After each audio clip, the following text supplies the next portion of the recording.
السلام عليكم ورحمة الله وبركاته. النهاردة بإذن الله هنضف تنظيف عميق التلاجة عند ماما الحاجة.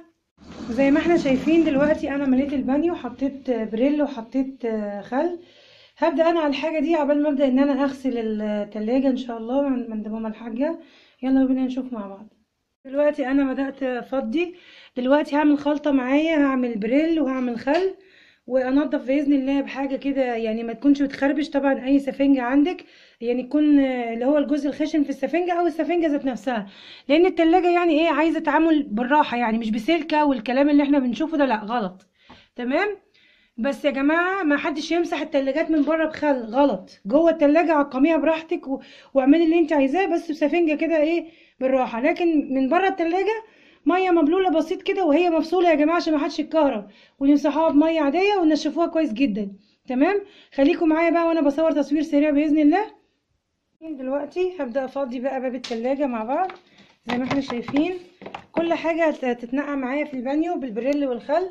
هبدا افضي كل حاجه، واي برطمان نرص رصه حلوه كده مع بعض باذن الله.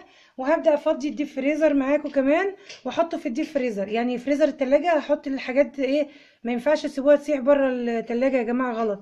حطوها في الديب فريزر. تمام. خليكم معايا.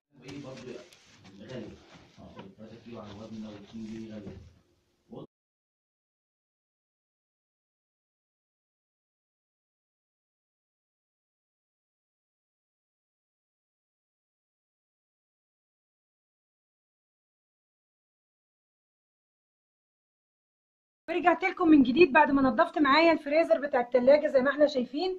هبدا بقى ارص الحاجه اللي انا غسلتها في البانيو وانشفها كويس جدا، وابدا افرش معاكم التلاجة باذن الله. زي ما احنا شايفين بقت زي الفل اهي. تمام. وكمان نضفت الباب هنا على التلاجة، وكمان نضفت معاكم هنا الباب اهوت من بره، وكمان هنا. ده نوعها يا جماعه محدش يجيب النوع ده، مش حلو بصراحه. اسمها هيتشي فيرلاندي. تمام.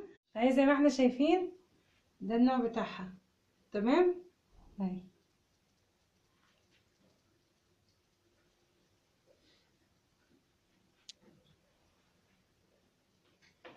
وده الشكل النهائي بعد ما فرشت المفارش. هو بابا عشان ما لقاش المفارش بتاعه التلاجة فاضطرينا ان احنا نفرشها شبه بتاعه النيش، بس شكلها حلو يعني. مش هتبقى مضرة على التلاجة، لان التلاجة زي ما احنا شايفين الرف بتاعها مش فيه التهوية. التهوية بتبقى في الباب وظهر التلاجة. تمام. يعني مش هيأثر. عملت شكل جميل جدا معانا زي ما انتم شايفين. وفرشت هنا الدرج اللي هي ايه المفارش القديمة غسلتها، وزي ما انتم شايفين كده الدرج. وادي الشكل النهائي معايا في المفارش. وادي الديب فريزر برضك هرصه زي ما انتم شايفين. بصوا باب التلاجة اهوت معايا في المفارش. بصراحة شكله رائع جدا. اتمنى تكونوا استفدتوا النهارده. هبدأ بقى ان انا ارص الاشياء اللي عند ماما. تمام. وكانت معكم ايمي ويومياتها في المطبخ. دمتم سالمين.